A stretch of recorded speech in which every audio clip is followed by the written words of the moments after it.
നമസ്കാരം, എല്ലാവർക്കും എൻ്റെ പുതിയൊരു വീഡിയോയിലേക്ക് സ്വാഗതം. നമുക്കിന്ന് ചുരയ്ക്ക കൊണ്ട് എങ്ങനെയാണ് നല്ലൊരു കറി തയ്യാറാക്കുന്നതെന്ന് നോക്കാം. ചപ്പാത്തിയുടെ കൂടെയും ചോറിൻ്റെ കൂടെയും ഒക്കെ കഴിക്കാൻ പറ്റിയ നല്ലൊരു കറി എങ്ങനെയാണ് ചുരയ്ക്ക പരിപ്പ് ഉപയോഗിച്ച് തയ്യാറാക്കുന്നതെന്ന് നമുക്ക് നോക്കാം. എല്ലാവരും ഒന്ന് ട്രൈ ചെയ്ത് നോക്കണം. ഇഷ്ടപ്പെടുവാണെങ്കിൽ സബ്സ്ക്രൈബ് ചെയ്യണം, സപ്പോർട്ട് ചെയ്യണം. നമുക്ക് വീഡിയോയിലേക്ക് പോകാം.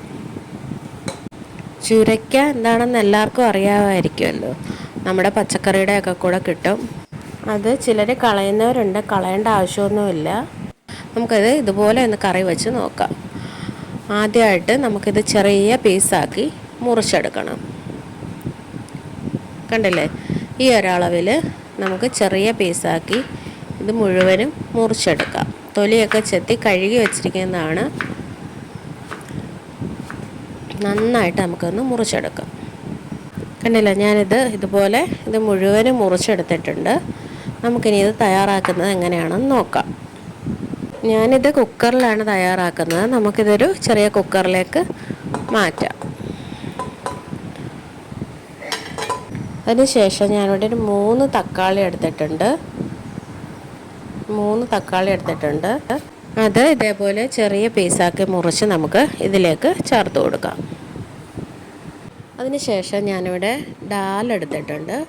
ഡാൽ നമുക്ക് നന്നായിട്ട് കഴുകി നമുക്ക് ഇതിലേക്ക് ചേർത്ത് കൊടുക്കാം. ഏത് പരിപ്പ് വേണമെങ്കിലും എടുക്കാം. ഞാനിവിടെ ഈ പരിപ്പാണ് എടുത്തിരിക്കുന്നത്. അതിനുശേഷം നമുക്കൊരു 3 പച്ചമുളക് ഞാൻ ഇതേപോലെ കീറി ഇട്ട് കൊടുക്കുന്നുണ്ട്. 3-4 എരിവിന് ആവശ്യമായിട്ടുള്ള എത്ര പച്ചമുളക് വേണമെങ്കിലും നമുക്ക് ഇട്ട് കൊടുക്കാം. ഞാനിവിടെ ഒരു 3 പച്ചമുളക് ഇട്ട് കൊടുത്തിട്ടുള്ളൂ.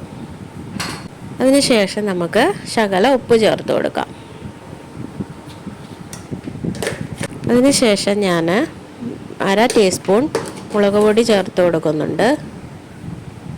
അതിനുശേഷം മഞ്ഞൾപ്പൊടിയും ചേർത്ത് നമ്മൾ ആവശ്യത്തിന് പാകത്തിനുള്ള വെള്ളം ഒഴിച്ചിട്ട്, കണ്ടില്ലേ, ഇതേപോലെ ഒരുപാട് വെള്ളം വേണ്ട, പാകത്തിന് നമ്മളത് നിരപ്പിനുള്ള വെള്ളം ഒഴിച്ചു കൊടുത്തിട്ട് നമുക്ക് അടച്ചു വെച്ച് വേവിച്ചെടുക്കാം.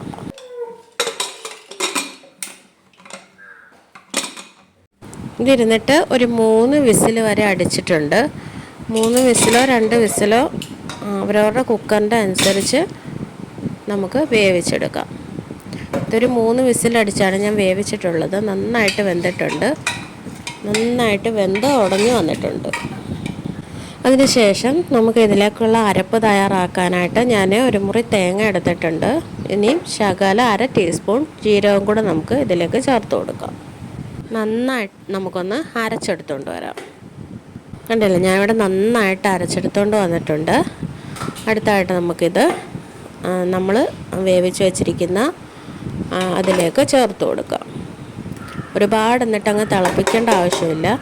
നന്നായിട്ടൊന്ന് ചൂടാക്കി നമുക്കെടുക്കാം.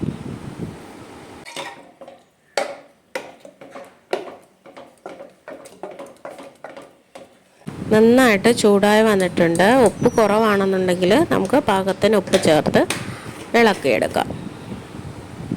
അതിനുശേഷം നമുക്ക് കടുക് താളിക്കാൻ വേണ്ടിയിട്ട് നമുക്ക് 1 ടീസ്പൂൺ വെളിച്ചെണ്ണ ഒഴിച്ചു കൊടുക്കാം. അതിനുശേഷം എണ്ണ നന്നായിട്ട് ചൂടായി കഴിയുമ്പോൾ നമുക്ക് കടുക് ഇട്ട് കൊടുക്കാം. കടുക് നന്നായിട്ടൊന്ന് പൊട്ടി വരാറാകുമ്പോഴത്തേക്ക് നമുക്ക് ആവശ്യത്തിന് കറിവേപ്പില ഇട്ട് കൊടുക്കാം. അതിനുശേഷം നമുക്കിത് നമ്മുടെ കറിയിലേക്ക് ഒഴിച്ചു കൊടുക്കാം.